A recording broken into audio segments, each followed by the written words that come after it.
Hello दोस्तों, स्वागत है आप लोगों का हमारे यूट्यूब चैनल महान सर में। और दोस्तों, आज हमने आपको बताया था कि हम एक सीरीज़ शुरू करने वाले हैं जिसमें हम जितने भी हमारे सब्जेक्ट पढ़ चुके हैं जैसे हिस्ट्री, पॉलिटी, ज्योग्राफी, उनका टॉपिक वाइज हम रिवीजन करेंगे बहुत अच्छे से। मात्र 30 क्लास रखेंगे हर एक सब्जेक्ट की, और उससे भी कम में मैं तो कहता हूँ 25 क्लासें ही होंगी और आपका पूरा रिवीजन हो जाएगा। तो स्टार्ट करते हैं, आज इतिहास से शुरू करते हैं। आज नहीं बल्कि आपको सारी क्लासें आपको मिलती रहेंगी, इतिहास की भी मिलेगी, ज्योग्राफी की भी मिलेगी, पॉलिटी की भी मिलेगी। और जो डेली की क्लास आपकी चलती है ना, जैसे कि अभी जो क्या चल रही है आपकी इकोनॉमिक्स, तो वो भी आपको मिलती रहेगी। और उसके बाद साइंस स्टार्ट हो जाएगा, वो भी आपको मिलती रहेगी। लेकिन ये आपकी क्लास कंटिन्यू चलती रहेगी, तो इससे आपका बहुत अच्छे से रिवीजन हो पाए। और इसका चलाने का पर्पज़ ये भी है कि मैं भी इसका रिवीजन करना चाहता हूँ, और मेरे पास वैसे तो टाइम होता नहीं है, तो इसी तरह से मैं भी अपना रिवीजन कर लूँगा। और आप लोगों के रिवीजन में भी बहुत हेल्प इससे मिलेगी। मात्र और मात्र 25 क्लासों में इतिहास जैसे सब्जेक्ट का रिवीजन, गजब बात। तो हम करते हैं इसका रिवीजन स्टार्ट। तो आज क्या करते हैं, हम इसका पहला अध्याय इसका शुरू करते हैं जिसमें हमने प्राचीन इतिहास के स्रोत रखे हैं।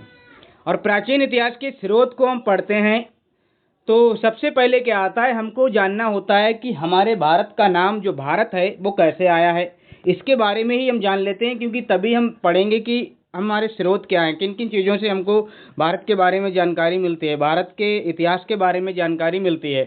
तो देखिए, भारत का जो नाम भारत है ना, वो सबसे पहले महाकाव्य और जो पुराण है ना, उनमें आपको देखने को मिलेगा। जैसे कि महाकाव्य आपके कौन से हैं? रामायण आपका महाकाव्य, महाभारत आपका महाकाव्य, इनमें आपको देखने को मिलते हैं। और यूनानी लोग जो हैं वो इसको इंडिया बोलते हैं। क्या बोलते हैं? इंडिया। और चीनी लोग इसको क्या बोल के गए हैं? इंतु या फिर तिंचु बोलते हैं। मुस्लिम इतिहासकार जब आए तो उन्होंने इसको नाम पहले तो हिंद बोला, बाद में इसका नाम हिंदुस्तान रख दिया। तो ये भारत का नाम, आप ये देखिए, मैप है भारत का। और जो भारत के निवासी हैं ना, भारत के निवासियों को भारतीय या फिर भारत की संतान कहा गया, क्योंकि भारत एक व्यक्ति थे जिनके पिता, मुझे थोड़ा याद नहीं आ रहा, शुद्धोधन नहीं, दुष्यंत करके नाम था। दुष्यंत एक राजा हुए थे, दुष्यंत के पुत्र भरत थे। और जैसे आपने एक वो सुनी होगी है कि मतलब क्या बोलता हूँ मैं, मुझे थोड़ा याद आ जाए, कालिदास की एक रचना है अभिज्ञान शाकुंतलम। क्या है? अभिज्ञान शाकुंतलम। तो उसमें राजा दुष्यंत और शकुंतला की जो कहानी है ना, उन्हीं का एक पुत्र होता है भारत। उन्हीं के नाम पे इसका नाम क्या रख जाता है, भारत का, भारत मतलब भारत का नाम भारत रखा जाता है। भारत का नाम, भारत के नाम पे ही भारत रखा जाता है। तो ये वहाँ से भी एक लिंक होती है, इसीलिए इसको भारत की संतान भी कहते हैं। तो ये भी आपको याद रखना है। आगे बढ़ते हैं, अगली स्लाइड पे आते हैं। तो देखिए क्या है, धार्मिक धार्मिक और ऐतिहासिक ग्रंथ। अब हमको इसके बारे में पढ़ना ही है, किसके बारे में? हमके भारत के बारे में पढ़ना है। तो हमको क्या पढ़ना है? इसके स्रोत के बारे में पढ़ना है। और स्रोत को हम पढ़ते हैं तो हमको तो कुछ धार्मिक ग्रंथ भी देखने को मिलते हैं। वैसे बहुत चीज़ें हैं इसमें, बहुत सारे सोर्स हैं, लेकिन मैं कुछ जेन्युइन जहाँ से क्वेश्चन बनता है ना, वहीं से लेके आया हूँ। तो धार्मिक और ऐतिहासिक ग्रंथ इसमें आपको देखने को मिलेंगे। जैसे कि धार्मिक में आप ये देखें, ऋग्वेद आपको मिलेगा। ऐतिहासिक ग्रंथ अगर आप देखेंगे, जैसे कि चाणक्य या कौटिल्य की अर्थशास्त्र आपको मिलेगी। विदेशियों का विवरण भी आपको मिलेगा इसमें पढ़ने को, जैसे कि आपका हेनसांग आता है, फाइयान आता है, इत्सिंग आता है, ऐसे बहुत सारे आपके विदेशी आते हैं। और पुरातात्विक साक्ष्य भी आपको इसमें पढ़ने को मिलेंगे। अलग अलग राजाओं ने, मौर्य काल के राजाओं ने, गुप्त काल के राजाओं ने बहुत सारी चीज़ें चलाई हैं। उन सिक्कों के बारे में जानेंगे, किसने सर्वाधिक सिक्के जारी किए, सारी चीज़ें आपको इसमें पढ़ने को मिलेंगी। तो आगे बढ़ते हैं दोस्तों, अगली स्लाइड पे आते हैं। और अगली स्लाइड में क्या है, धार्मिक और ऐतिहासिक ग्रंथ आपको दिख रहे होंगे। तो हम देखिए, एक तरफ जब हम पढ़ते हैं ना इतिहास के सोर्स को, तो हमको धार्मिक ग्रंथों से भी इसका जानकारी मिलता है इतिहास के बारे में, और ऐतिहासिक ग्रंथों से भी जानकारी मिलती है। जैसे कि आपका ऋग्वेद, और ये मैंने यहाँ पे कौटिल्य लगा दिए हैं, यानी कि चाणक्य। अब ये देखिए धार्मिक ग्रंथ। धार्मिक ग्रंथ में हम बेसिकली क्या देखते हैं, वैदिक साहित्य जो होता है ना, वैदिक लिटरेचर को हम पढ़ते हैं। जैसे कि आपका वेद हुआ, ब्राह्मण ग्रंथ हुआ, आरण्यक हुआ, उपनिषद हुआ, वेदांग हुआ, पुराण हुआ, स्मृति ग्रंथ, धर्मसूत्र, ये सारे हम ग्रंथ पढ़ते हैं। और मैं आप लोगों को एक बहुत अच्छी बात बता देता हूं दोस्तों, कि ये जो क्रम दिया है ना, ये इनका यही क्रम भी है। अगर आपसे इसको ऑर्डर में लगाने को कह दिया जाए कि वेद, ब्राह्मण ग्रंथ, आरण्यक, उपनिषद, वेदांग, इनको एक ऑर्डर में लगाइए, तो ये इसी तरह ऑर्डर में भी लगेंगे।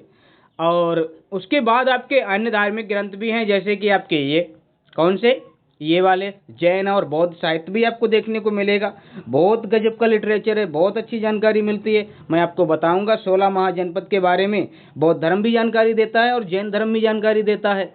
और जी ये जो आपके दिख रहे हैं ना ऐतिहासिक ग्रंथ, जैसे कि कौटिल्य ने अर्थशास्त्र लिखा है, जिसमें बहुत अच्छी जानकारी मिलती है इतिहास के बारे में, इतिहास की आर्थिक नीतियों के बारे में, इतिहास की आपकी राजनीतिक परिस्थितियों के बारे में जानकारी मिलती है, मौर्यकालीन व्यवस्था के बारे में ये जानकारी देते हैं। और कल्लड़ जो कि राजतरंगिणी के लेखक हैं, इन्होंने कश्मीर का इतिहास लिखा है इसमें कल्लड़ ने। और अली अहमद चचनामा पुस्तक है, जिसमें आपको देखने को मिलेगा जो सिंध पे आक्रमण होता है, मोहम्मद बिन कासिम का पहला आक्रमण, उसके बारे में इसमें जानकारी मिलती है। पाणिनि की एक पुस्तक है अष्टाध्यायी, ये व्याकरण की पहली पुस्तक है संस्कृत की। और इनको पाणिनि को व्याकरण बोला जाता है, मतलब जो व्याकरण को जानता है उसको व्याकरण कहते हैं। कात्यायन गार्गी संहिता, गार्गी एक संवाद है, एक डायलॉग है। इसमें एक गार्गी होती है, एक और कोई व्यक्ति, मुझे उनका नाम नहीं याद आ रहा है। कात्यायन गार्गी संहिता एक पुस्तक है, तो उसमें गार्गी और एक और व्यक्ति है जो उनके ऊपर मतलब उनके बीच में वाद विवाद होता है, मतलब डिस्कशन होता है, इस पे चर्चा की गई है। पतंजलि का महाभाष्य आप पढ़ेंगे। और विशाखा दत्त की मुद्रा राक्षस मौर्य काल के लिए बहुत बेस्ट आपकी क्या है उसका स्रोत बनती है, बहुत अच्छे से जानकारी देती है। अब देखिए आगे आइए, वेद हम क्या पढ़ेंगे, सबसे पहले वेद। अभी हम यहाँ पे वेदों की कंप्लीट इन्फॉर्मेशन नहीं लेंगे, हम सिर्फ वेदों को जानेंगे कि वेद क्या है, कितने वेद हैं, ये सब जानेंगे, बाकी हम वैदिक काल में पढ़ेंगे इसको। देखिए वेद कहाँ चला गया, ये देखिए वेद, ये वेद हैं आपके, क्या है वेद, 4 वेद हैं। और वेद जो है ना ये भारत का सबसे प्राचीन ग्रंथ है। सबसे अगर आप प्राचीन ग्रंथ की बात करें भारत में तो वेद ही आपका सबसे प्राचीन ग्रंथ है, इससे पहले कोई ग्रंथ नहीं हुआ करता था। और इनके संकलनकर्ता इनके कौन माने जाते हैं, महर्षि कृष्ण द्वैपायन वेद व्यास उनका नाम है। क्या नाम है, महर्षि कृष्ण द्वैपायन वेद व्यास इनका नाम है। और ये वेदों के संकलन करता है, ऐसा कहा जाता है कि वेदों का कोई रचनाकार नहीं है, इनके केवल संकलनकर्ता का ही मतलब क्या है जिक्र मिलता है कि इसको किसने संकलित किया है, ऐसा नहीं मिलता है किसने इसको रचा है। तो कितने वेद हैं आपके, एक तो आपके ऋग्वेद हो गया ये वाला, एक आपका सामवेद हो गया ये वाला, एक आपका यजुर्वेद ये देखिए, और ये आपका क्या है अथर्ववेद ये वाला। और यजुर्वेद के आपके कितने हैं, यजुर्वेद में आपके 4 अध्याय बोले जाते हैं। वैसे तो आपको इसके 2 पार्ट भी आपको मिलेंगे, एक शुक्ल यजुर्वेद और एक आपका कृष्ण यजुर्वेद, पढ़ेंगे हम आगे इसके बारे में। और इतिहास को जानने के जो अन्य स्रोत हैं, जैसे कि अभी हमने देखा ही था, ऐतिहासिक ग्रंथ भी थे और आपके क्या बोलते हैं ऐतिहासिक ग्रंथ और आपके धार्मिक ग्रंथ।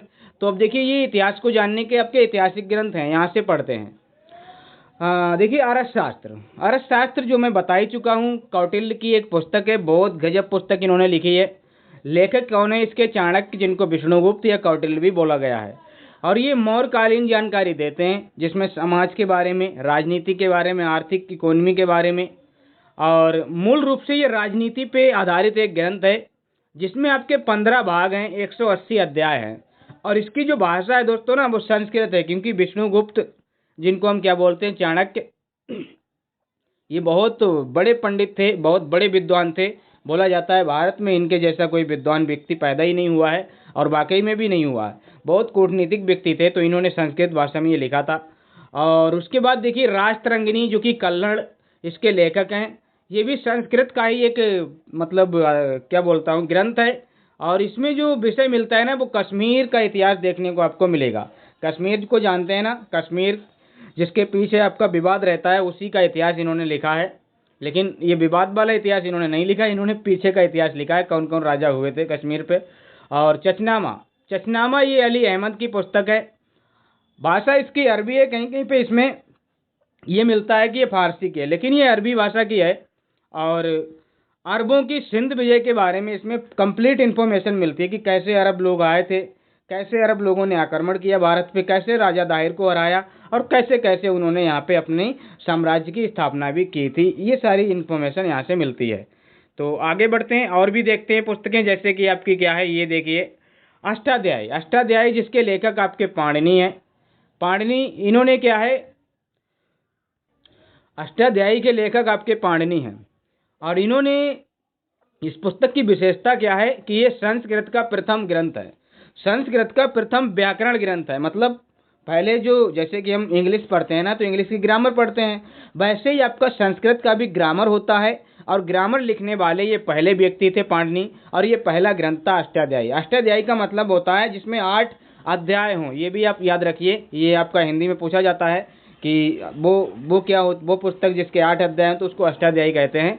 और विषय इसमें क्या था, वही मौर्यकालीन जानकारी मिलती है, मौर्य के पूर्व की भी जानकारी मिलती है, सामाजिक और राजनीतिक व्यवस्था के बारे में इंफॉर्मेशन देते हैं। ये आपका क्या है, पाणिनि का अष्टाध्यायी है। गार्गी संहिता, गार्गी संहिता ये कात्यायन की पुस्तक है, एक ज्योतिष ग्रंथ है। कैसा है दोस्तों, एक ज्योतिष का ग्रंथ है। ज्योतिष जानते हैं ना आप, जिसमें आज आप देखते हैं ना, आपके यूट्यूब पे देखते होंगे बहुत सारे एस्ट्रोटॉक जैसे एड्स आते रहते हैं ना, वही आपका ज्योतिषी है। और मुझे तो ये समझ ही नहीं आता कि आज इतनी डिजिटल दुनिया हो चुकी है, इतना साइंस ने वो कर लिया है, और लोग साइंस का इस्तेमाल करके अपना एस्ट्रोटॉक झोंक देते हैं उसमें। एस्ट्रोटॉक की आइए हम आपको बताएंगे, नौकरी कब लगेगी, शादी कब होगी, फलानी ढिमाकी, मतलब क्या ही गजब फेको, एक मतलब गजब की फेकोलॉजी चल रही है। ऐसा भी कभी होता है क्या? अब होता होगा, फिर भी फिलहाल हम उस पर नहीं जाएंगे। अब इसमें जो जानकारी मिलती है ना, वो भारत पर होने वाले यवन आक्रमण की जानकारी मिलती है। गार्गी संहिता। महाभाष्य एक और ग्रंथ है जो कि पतंजलि ने लिखा है। पतंजलि ये कौन थे? पुष्यमित्र शुंग के पुरोहित थे। हम अभी क्लासें जो पढ़ेंगे ना, उसमें एक राजा आएंगे पुष्यमित्र शुंग, उनके बारे में जब पढ़ेंगे तो देखेंगे ये पतंजलि उनके क्या थे, क्या बोलते हैं, इनके पुरोहित थे। और इन्होंने महाभाष्य लिखा। और इसमें जो विषय मिलता है ना जानकारी, वो शुंगों के बारे में जानकारी। शुंग बोले तो जैसे कि पुष्यमित्र शुंग, और भी राजा शुंग काल के हुए, पूरे शुंग काल की जानकारी ये देते हैं। तो ये आपको यहाँ पे जानकारी मिलती है। अब देखिए विदेशियों का विवरण, विदेशियों के विवरण के बारे में जानते हैं। तो विदेशी विवरण को सबसे पहले आप क्या देखिए कि सबसे पहले जो व्यक्ति आए थे ना, वो आपके कौन आए थे? यूनानी, जिनको हम रोमन भी कहते हैं, वो लेखक आते हैं भारत में। उसके बाद आपके चीनी लेखक आते हैं, और उसके बाद अरबी लेखकों का यहाँ पे होता है। फिर आपके अन्य लेखक भी बहुत सारे आए हैं, जैसे अरबी लेखक। ऐसा नहीं है अरबी लेखकों के बाद में अन्य लेखक आए हैं, बहुत सारे ऐसे लेखक हैं जिनकी कोई बहुत ज़्यादा मतलब वो तो नहीं रही है, लेकिन उन्होंने बहुत अच्छे इतिहास के बारे में लिखा है, भारत के बारे में लिखा है। तो हम उनको भी जानेंगे। अब हम देखते हैं कि सबसे पहले रोमन लेखक हमारे कौन कौन से हैं। तो देखिए रोमन लेखक के बारे में आप लोग समझिए। पहले रोमन कौन थे? ये रोमन थे। रोमन में आपको देखने को मिलेगा, एक आपका व्यक्ति था टेसियस, और एक आपका हेरोडोटस भी था, हाँ, एक आपका मेगास्थनीज, और आपका डायमेकस, और भी हैं, और भी बताऊंगा अभी। लेकिन ये जो टेसियस था ना, इसकी जानकारी बहुत ज़्यादा प्रमाणिक नहीं मिलती है, इसलिए मैंने इसका यहाँ पे जिक्र भी नहीं किया है। कोई जानकारी इसकी प्रमाणिक नहीं थी, कोई प्रमाणिक जानकारी नहीं देता है ये। और हेरोडोटस ये वो व्यक्ति हैं जिनको फादर ऑफ हिस्ट्री बोला जाता है, इतिहास का पिता कहा जाता है। इनका जन्म 484 में। इनके बारे में ये जन्म वगैरह इनका भले ही याद ना हो, इनकी पुस्तक याद रखना, हिस्टोरिका पुस्तक थी इनकी, और इनको फादर ऑफ हिस्ट्री कहा जाता है। यूनानी लेखक थे। उसके बाद एक व्यक्ति आते हैं मैगस्थनीज।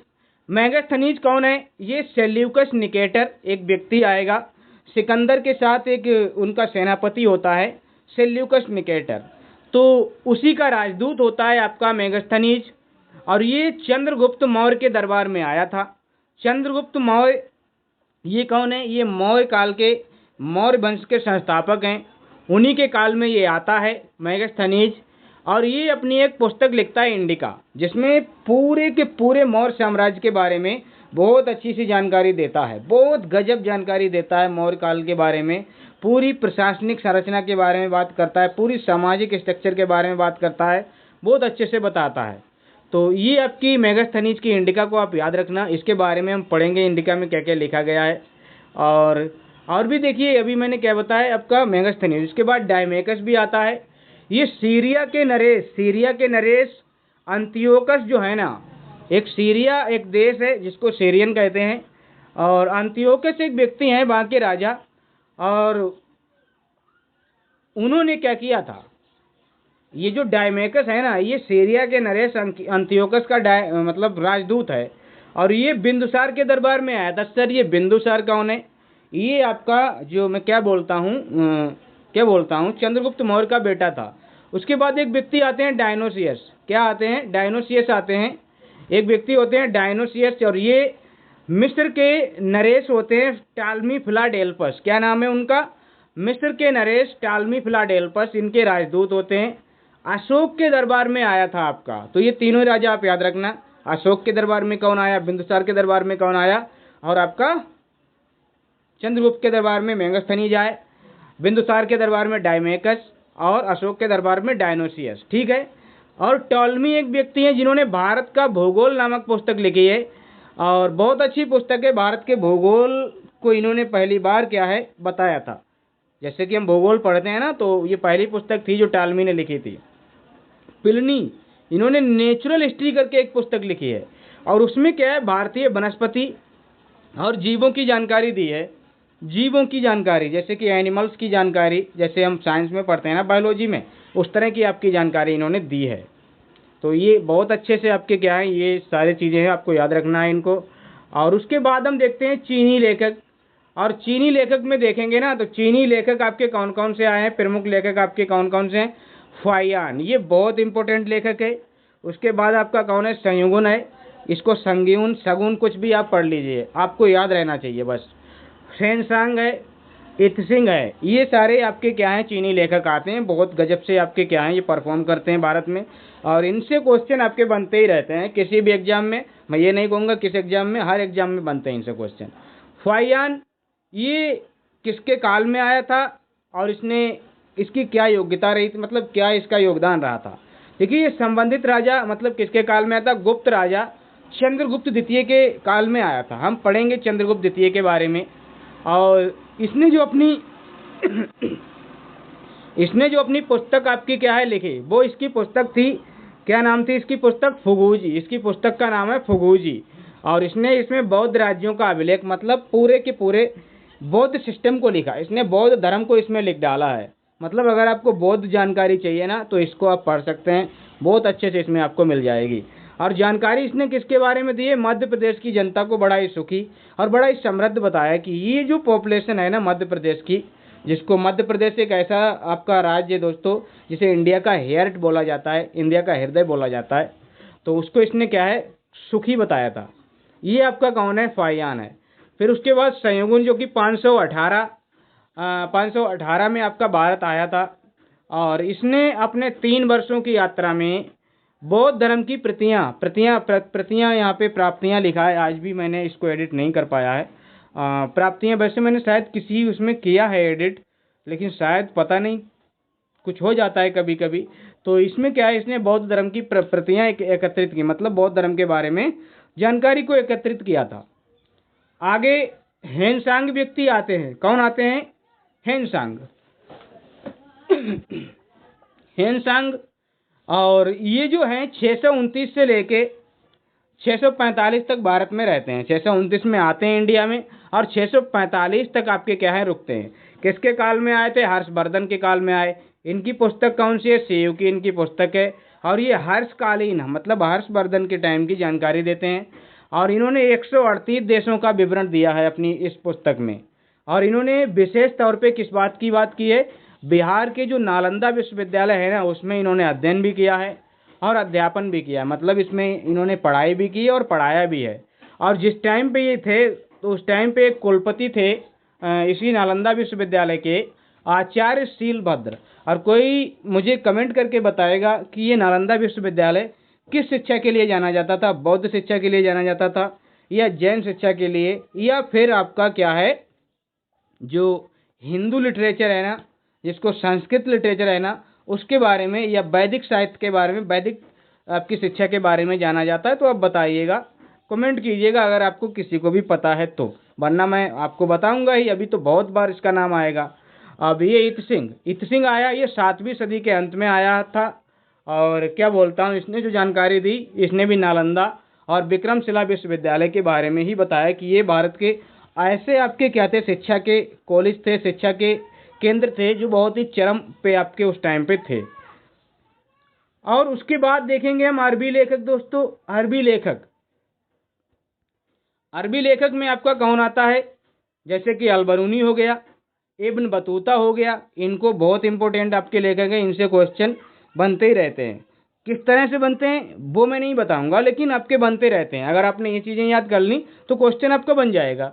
जैसे कि अलबरूनी को देखिए, तो ये भारत में महमूद गजनबी के साथ आने वाला आपका अरबी लेखक था। ये किसके साथ आया था दोस्तों? ये आया था आपका महमूद गजनबी के साथ आपका आया था। महमूद गजनबी सर ये कौन है?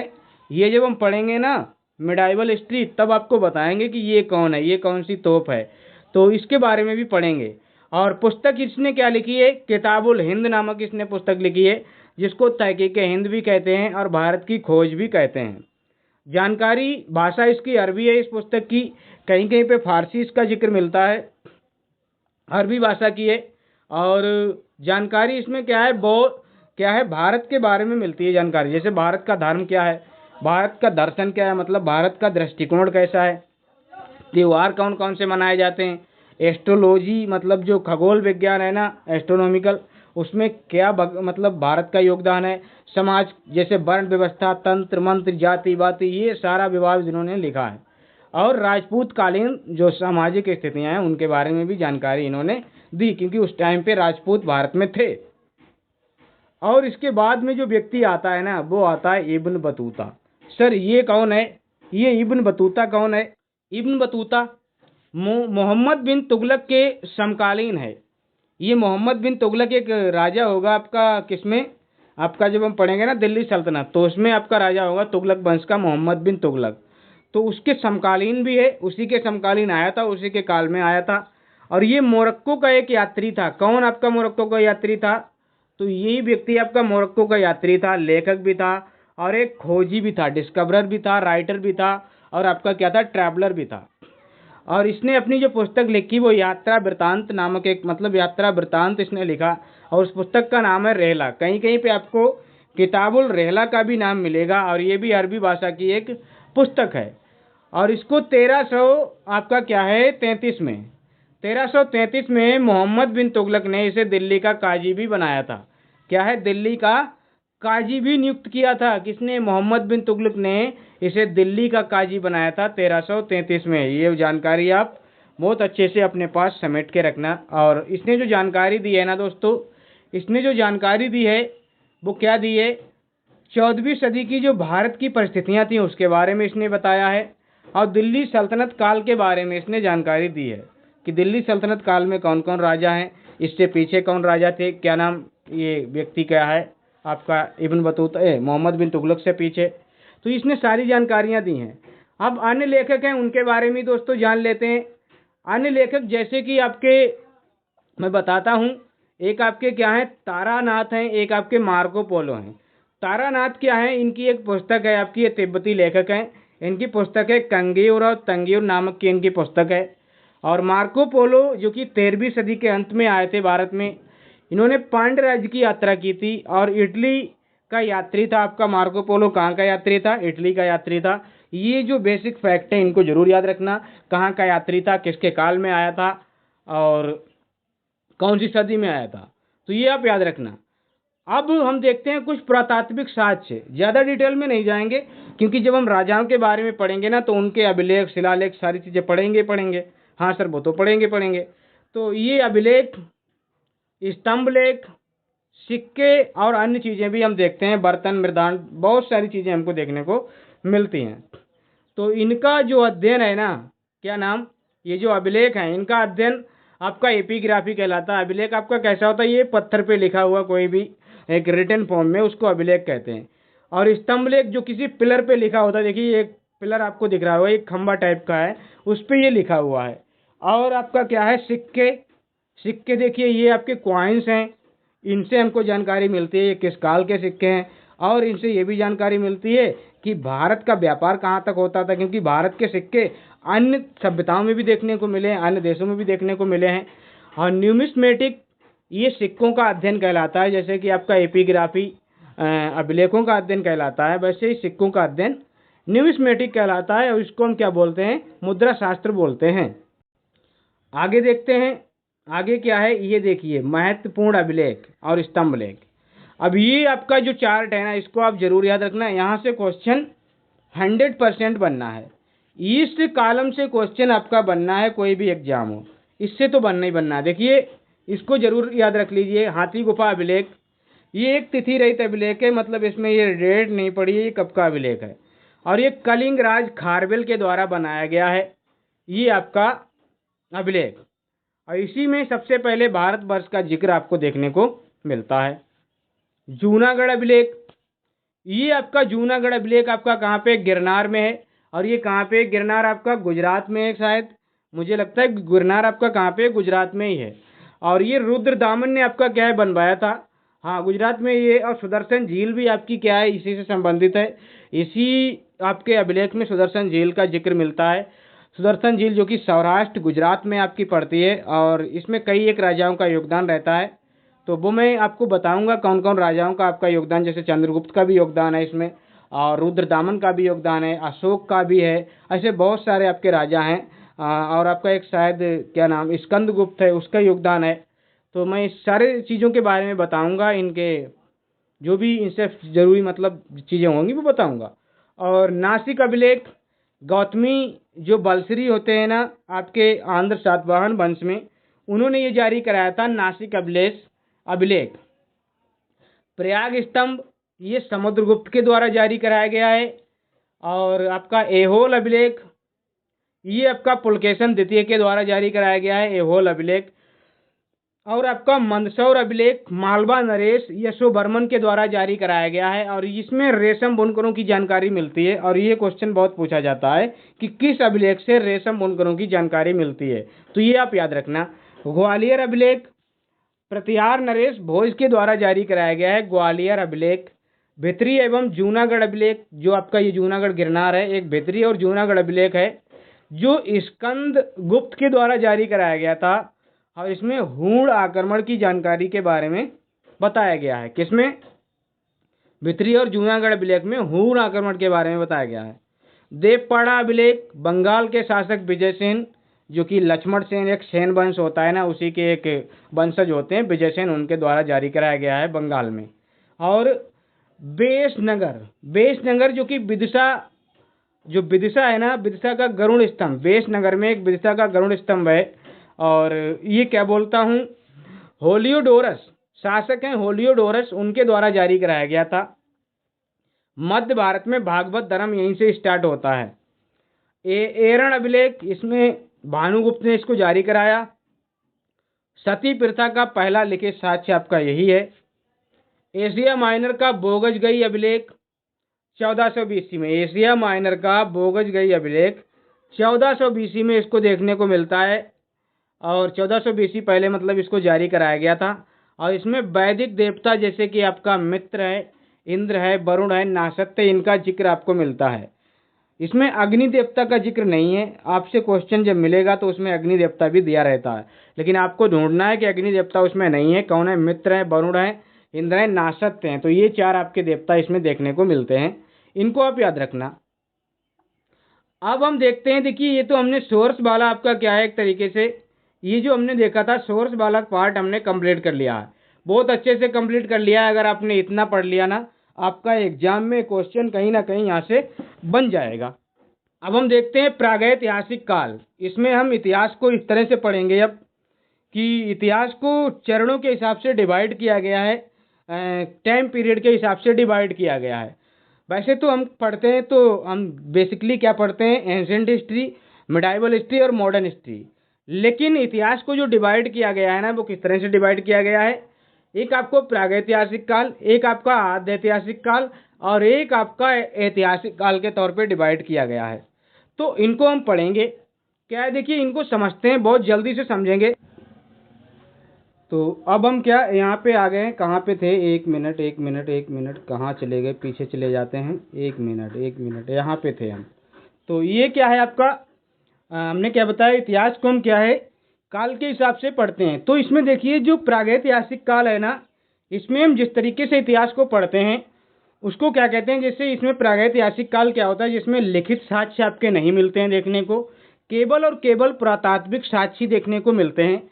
और इसका जो टाइम पीरियड दोस्तों रहता है ना, वो कहाँ से कहाँ तक रहता है, 5 लाख से लेके 6000 BC तक आपको ये आपका चरण आपका चलता है। प्रागैतिहासिक काल, जिसमें आपको लिखित साक्ष्य नहीं देखने को मिलते हैं, और इसको हम क्या कहते हैं, पाषाण काल बोलते हैं। टोटल आपका कंप्लीट पाषाण काल।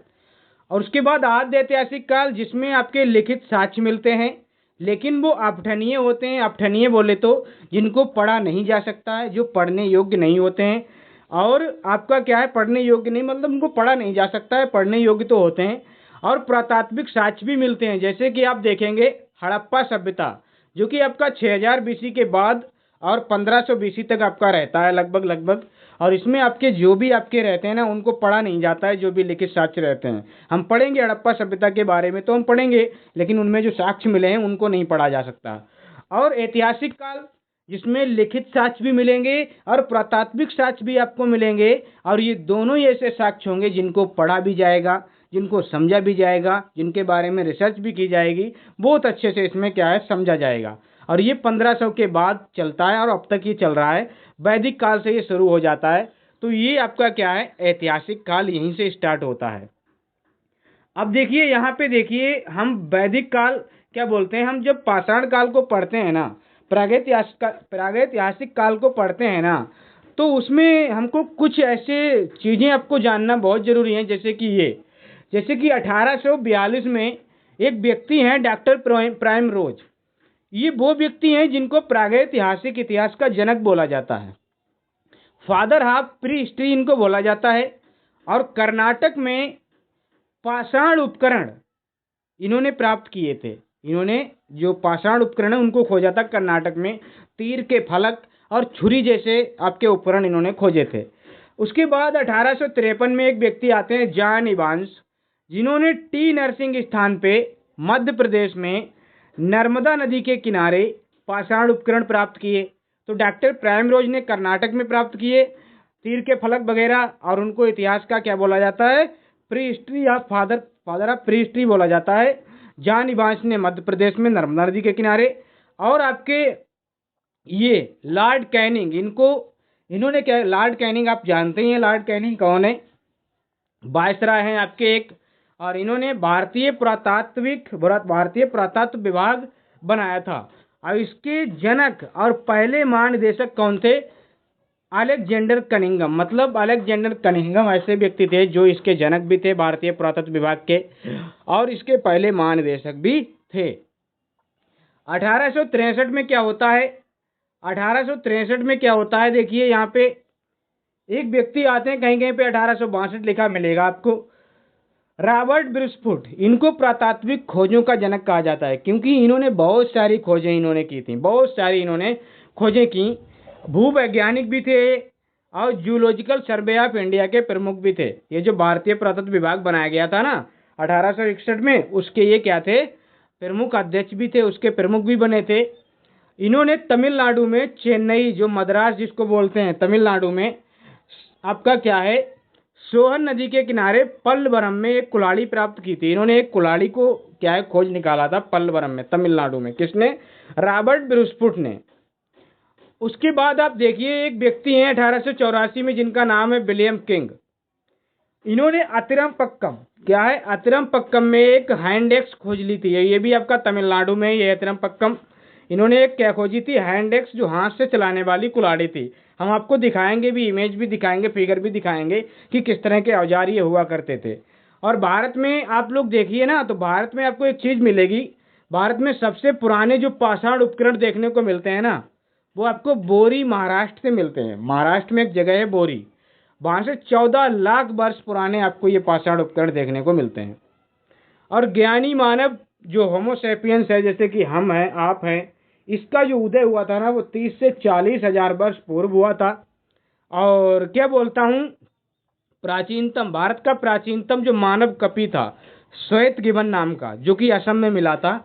इसके साक्ष्य आपको असम में देखने को मिलते हैं। भारत के प्राचीनतम मानव कपि श्वेत गिबन के साक्ष्य आपको असम में मिलते हैं। तो ये बहुत आपकी बेसिक आपकी जानकारी है। यहाँ से क्वेश्चन आपके पटक दिए जाते हैं एग्जाम में, तो ये आपको पता होना चाहिए था। अब देखिए आगे बढ़ते हैं। अब यहाँ पे देखिए इमेज, देखिए इनके औजारों की इमेज। ये इस तरह के आपके क्या थे, औजार हुआ थे, मतलब ये पत्थर थे, पत्थरों से ये देखिए कुल्हाड़ी बना ली। ये आपका क्या है, ये भी कुल्हाड़ी है, और ये भी आपका क्या है कुल्हाड़ी है, ये हथौड़ा बना लिया। ये बहुत अलग अलग तरीके के आप लोग क्या करते हैं देख लेते हैं कि पत्थर ये बना लेते थे। ये नवपाषाण कालीन आपके इस तरह के आपके सुराही वगैरह अलग अलग तरीके की आपकी चीज़ें आपको देखने को मिलेंगी। जैसे आप देखेंगे इतिहास को आगे बढ़ते हुए, वैसे आपको अलग अलग इमेजेस आपको देखने को मिलेंगी। ये देखिए, इसको समझते हैं। देखिए, पाषाण कालीन मानव ने हाथ की कुल्हाड़ी किस प्रकार बनाई। देखिए, यहाँ से प्रक्रिया शुरू की।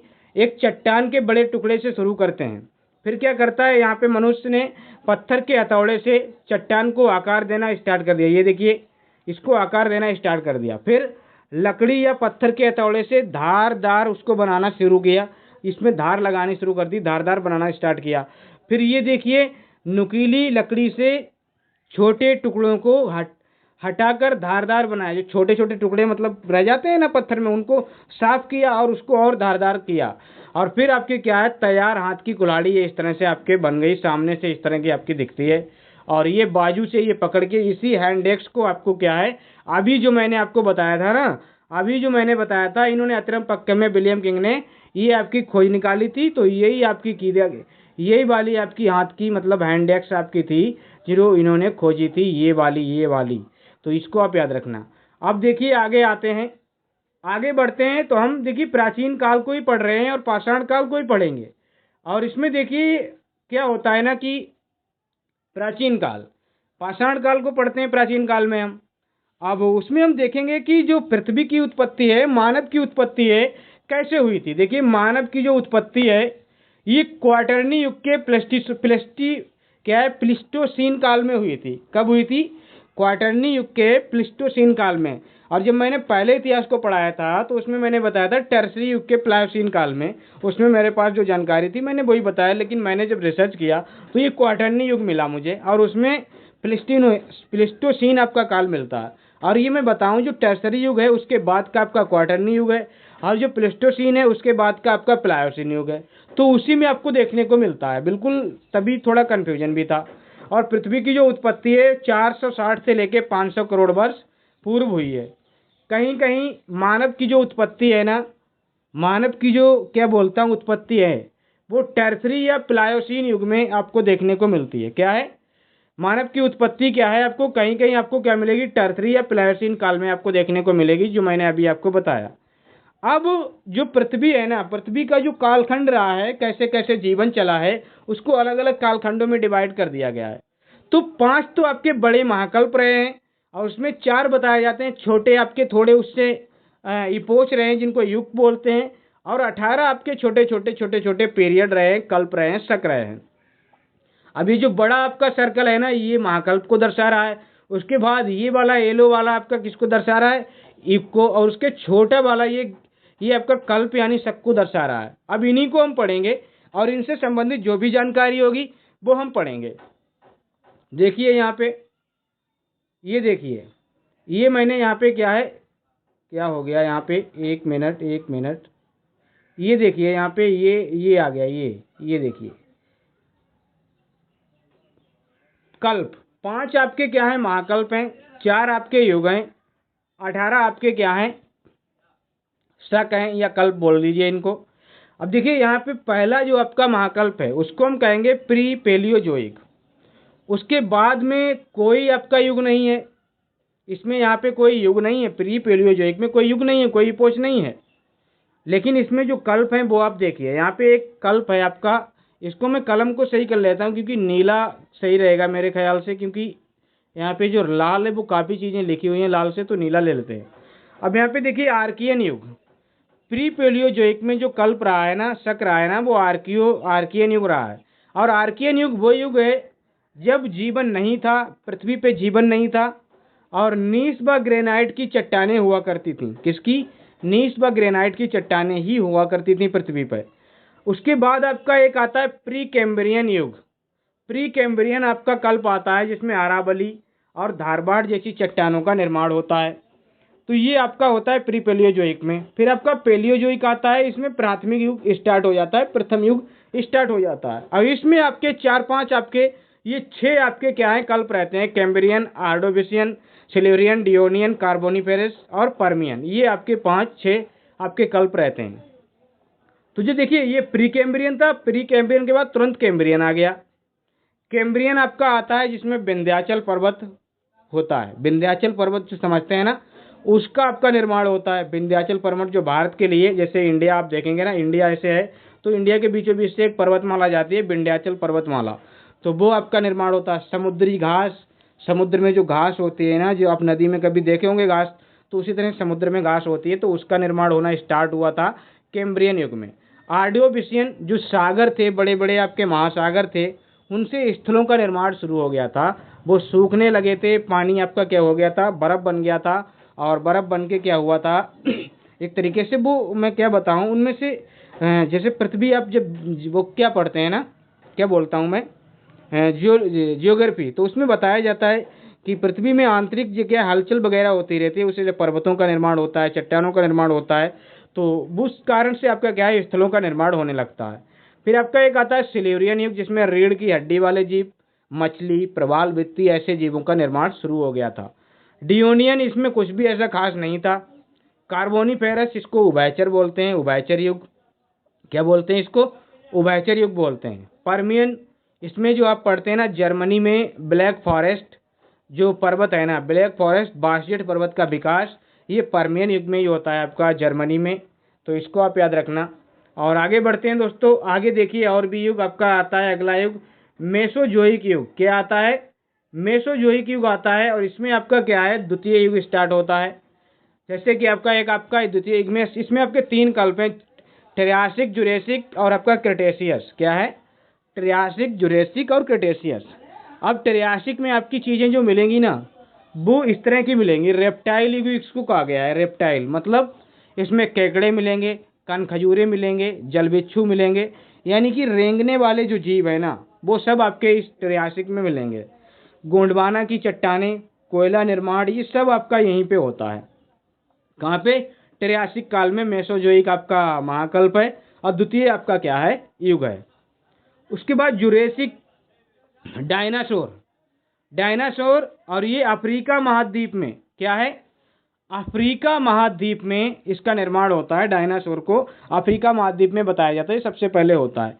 कंगारुओं का यहाँ पे देखने को मिलते हैं।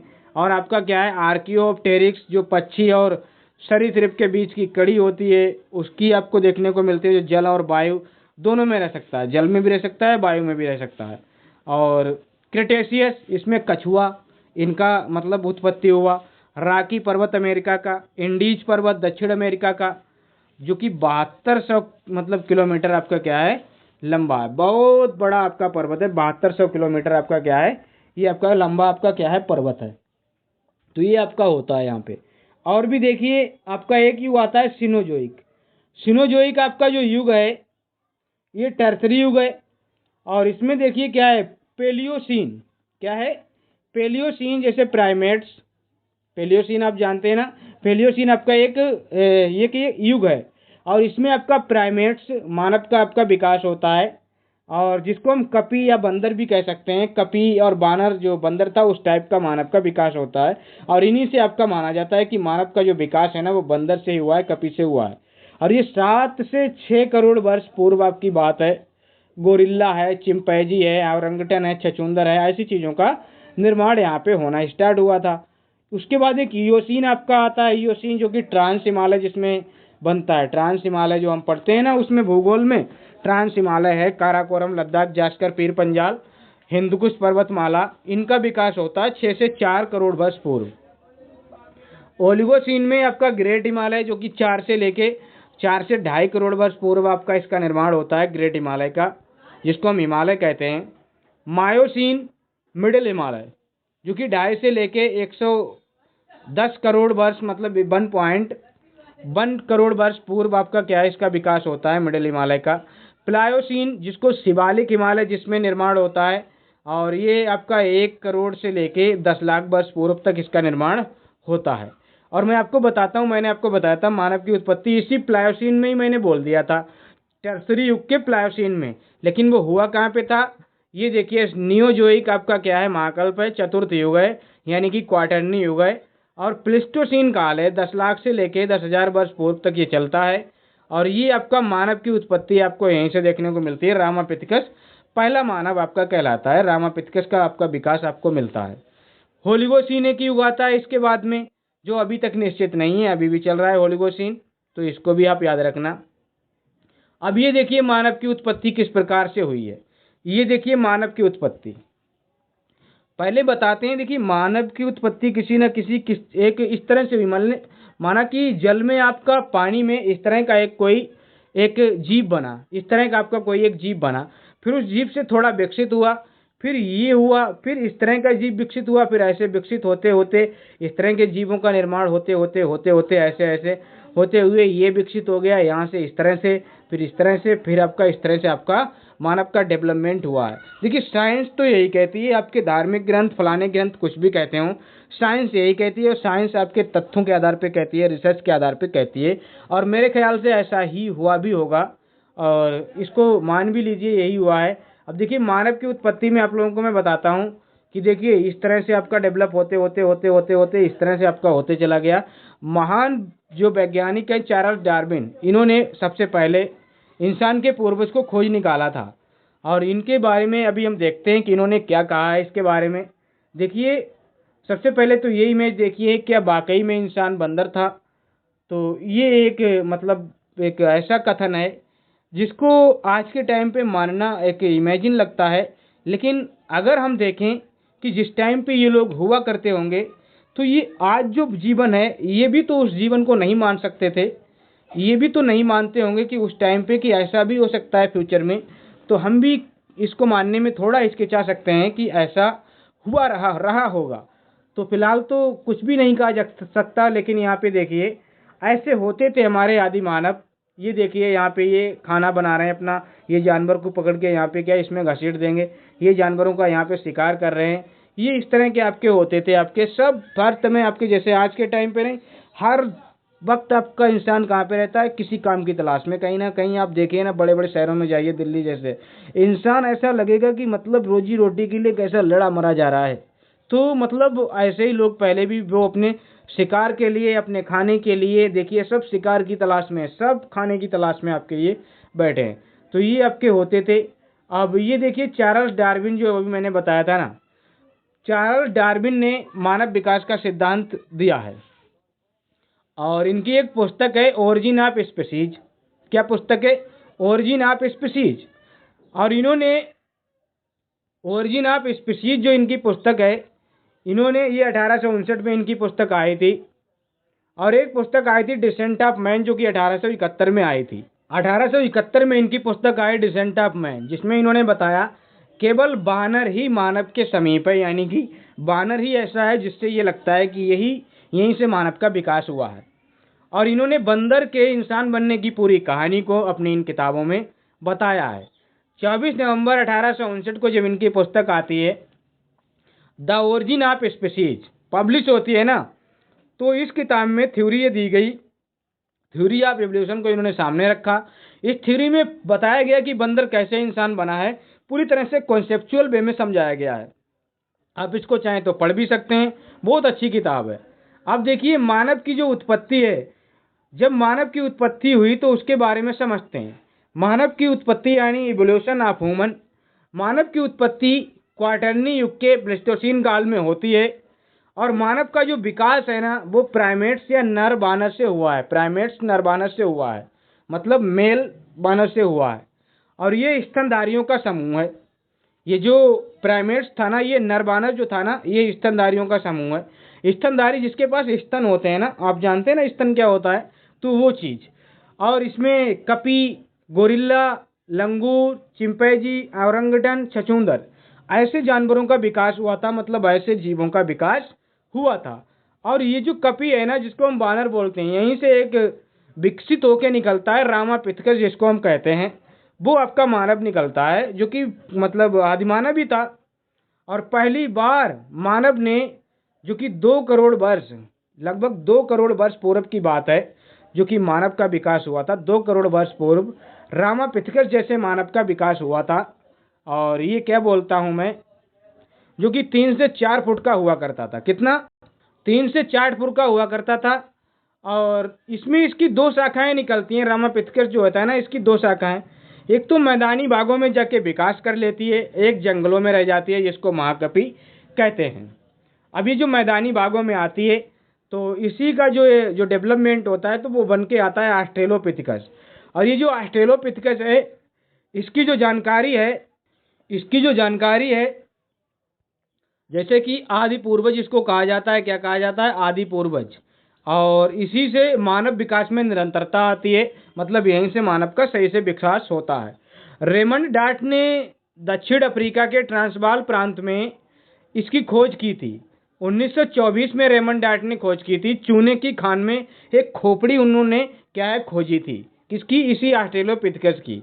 अब आगे देखिए इसका विकास, जैसे हमने क्या रामापिथेकस, फिर ऑस्ट्रेलोपिथेकस, फिर आपका क्या है होमो हैबिलस। और होमो हैबिलस के बाद आपका क्या क्या रहा है? देखिए होमो हैबिलस ये क्या था? प्रथम बार इसने हाथ का प्रयोग किया था। पत्थरों के औजारों का प्रयोग किया तो हाथ का प्रयोग किया ही होगा। उसके बाद आपका हेडलबर्ग आता है, यूरोप में इसका डेवलपमेंट होता है और यूरोप में इसका क्या है अंत हो जाता है। उसके बाद होमो इरेक्टस एक मानव आता है, और ये वो मानव है जिसमें आपके क्या है, एक तो जावा मानव है, एक आपका पीकिंग मानव। जावा मानव ये जावा द्वीप पे पाए गए थे, जो कपी की विशेषताएं रखते थे, नरभक्षी हुआ करते थे। सेलो नदी के किनारे इन्होंने क्या किया था? इनका डेवलपमेंट हुआ था और इन्होंने आग की खोज आपकी कर ली थी, आग की खोज कर ली थी।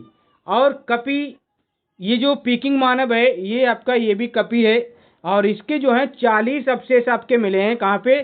चीन में। चीन की राजधानी जो बीजिंग है ना, वहाँ पे इसके 40 अवशेष मिले हैं। आग का प्रयोग इसने शुरू कर दिया था, हाथ का खुलकर स्टार्ट कर दिया था इसने प्रयोग करना। होमो इरेक्टस इसका मतलब सीधे खड़ा हो रहा था ये। जब कोई सीधे खड़ा हो जाता है ना तो वो काफ़ी चीज़ें करने लगता है, और औजारों का प्रयोग इसने स्टार्ट कर दिया था। उसके बाद एक मानव आता है निएंडरथल मानव। इसमें क्या होता है? ये जर्मनी में इसका क्या है विकास होता है, और इसने निएंडर नदी के किनारे इसका विकास होता है गुफाओं में। इसने गुफाओं में रह के संस्कृति का विकास किया था, दफनाने जैसी प्रथाओं का विकास, आत्मा की अमरता में इसका विश्वास हो गया था, अक्षरों का लिखने पढ़ने का भी इसने थोड़ा बहुत डेवलप किया था। और बड़े स्तर पर इसने क्या किया था? आग का प्रयोग किया था, भोजन वगैरह बनाने के लिए इसने बहुत अच्छे से इस्तेमाल किया था आग का। उसके बाद क्रोमैग्नान मानव आता है, और क्रोमैग्नान मानव जो है इसकी मस्तिष्क क्षमता आधुनिक मानव से बहुत विकट थी, आधुनिक मानव से बहुत अच्छी इसकी मतलब मस्तिष्क क्षमता हुआ करती थी। होमोसैपियंस आधुनिक मानव, होमोसैपियंस क्या है? ये आधुनिक मानव जो है ना, जो उच्च पुरापाषाण काल में आपको देखने को मिलता है, और ये 30 से 40 हजार वर्ष पूर्व आपको क्या है इसका विकास होता है। आगे देखते हैं, आगे क्या है पाषाण काल। अब हम पढ़ते हैं पाषाण काल को। पाषाण काल में क्या देखेंगे कि हम तीनों पाषाण काल आपको पढ़ाएंगे, जैसे कि आपका क्या है आपका पूरा पाषाण काल भी हम पढ़ेंगे, मध्य पाषाण काल भी हम पढ़ेंगे, और नव पाषाण काल भी हम पढ़ेंगे। तो इसमें देखिए सबसे पहले देखिए ये जो पूरा पाषाण काल है ना, ये जो पूरा पाषाण काल है, इसमें क्या है ना, इसका जो टाइम पीरियड है देखिए 5 लाख से लेके 10 लाख 10,000 बीसी तक इसका टाइम पीरियड रहता है। और ये जो मध्य पाषाण काल है, इसका टाइम पीरियड आपका 10,000 से लेके 8,000 बीसी तक रहता है, और ये आपका 8,000 बीसी से लेके 6,000 बीसी तक रहता है आपका नव पाषाण काल। तो इनके टाइम पीरियड पे मत जाना आप लोग, इसको आप पढ़िएगा, देखिए इसमें क्या क्या चीज़ें चलती थी। देखिए जो पूरा पाषाण काल है ना, ये जो 5 लाख से 10,000 बीसी तक रहा है ना, इसमें क्या होता था? जो मानव था ना वो कैसा था? आखेटक था, यानी कि शिकारी था, पत्थरों का प्रयोग करता था, गुफाओं में रहता था, खाद्य का संग्राहक था। मतलब खाद्य क्या था? वो संग्राहक भी था, लेकिन खाद्य का उत्पादक नहीं था। वो भोजन अपना इकट्ठा तो कर लेता था खाने के लिए, लेकिन भोजन का उत्पादक नहीं था।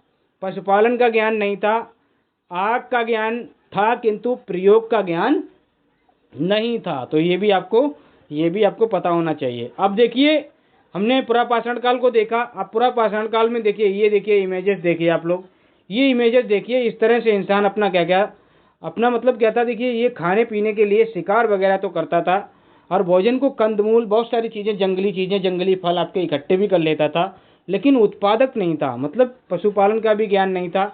अब देखिए यहाँ पे ये है पूरा पाषाण काल के प्रमुख स्थल देखिए, जैसे कि आपको ये अतरमपक्कम आपको देखने को मिलेगा, कर्नूल आपको मिलेगा आंध्र प्रदेश का, अतरमपक्कम भी आपका आंध्र प्रदेश का ही आपका है, कावेरी आपको मिलेगा, और क्या बोलता है, ये न्यूमरे द्वीप है, ये नासिक है, गोदावरी है, कृष्णा नदी है।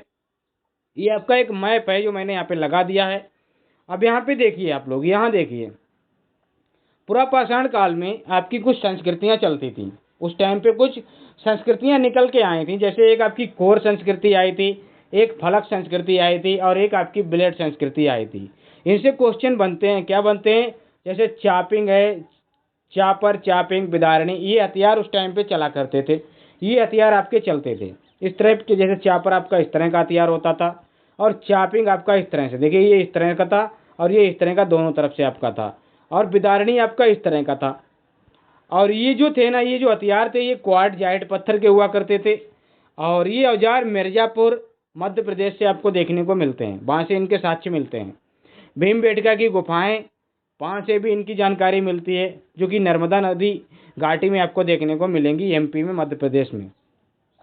और इसी संस्कृति के स्थल आपके जैसे राजस्थान का डेंडवाना मरुस्थल आपको मिलेगा, महाराष्ट्र का नेवासा स्थल, और यूपी की जो बेलन नदी घाटी है ना, वो आपका इस कोर संस्कृति से प्रभावित क्षेत्र था। मतलब इसमें कोर संस्कृति चला करती थी। इसमें देखिए सबकी कोरें निकली हैं। देखिए कोर संस्कृति में क्या है, ये सबकी कोरें निकली हैं। देखिए ये सब कोर, मतलब एक तरीके से कोर, कोर बोले तो आप एक, मतलब एक कोर तो आप जानते हैं ना, एक कोने की तरह होता है।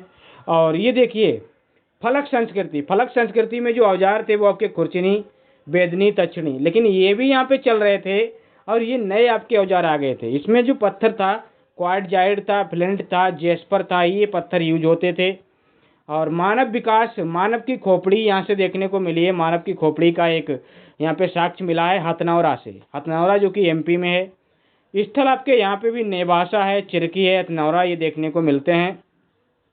और ब्लेड संस्कृति, इसमें आपका जैसे ये खुरचनी, बेदी, चचनी तो थे ही थे, एक आपका और औजार आ गया था ब्लेड। ये देखिए ब्लेड, और ये भी पत्थर यही इस्तेमाल कर रहे थे, क्वार्टजाइट, फ्लिंट और जेस्पर के। यही आधुनिक मानव, यहीं से आधुनिक मानव का विकास होता है। और यहाँ पे हेमयुग जो था वो समाप्त हो जाता है, जबकि यहाँ पे हेमयुग होता है। अब देखिए आगे बढ़ते हैं। अब ये देखिए, ये आप लोग देखिए, जैसे ये आपके क्या थे, औजार थे। ये बेदनी थी जिसको हम पॉइंट बोलते थे, ये खुरचनी जिसको स्क्रैपर बोलते हैं, ये तछनी जिसको ब्यूरिन भी बोलते थे। ये आपके क्या थे, औजार हुआ करते थे। और भी आप देखिए, और भी आपको शायद अभी आगे नहीं, आगे मिलेंगे। अब यहाँ पे देखिए मध्य पाषाण काल में देखिए औजार, मध्य पाषाण काल को देखिए जो 10,000 से लेके 8,000 बीसी तक रहता है।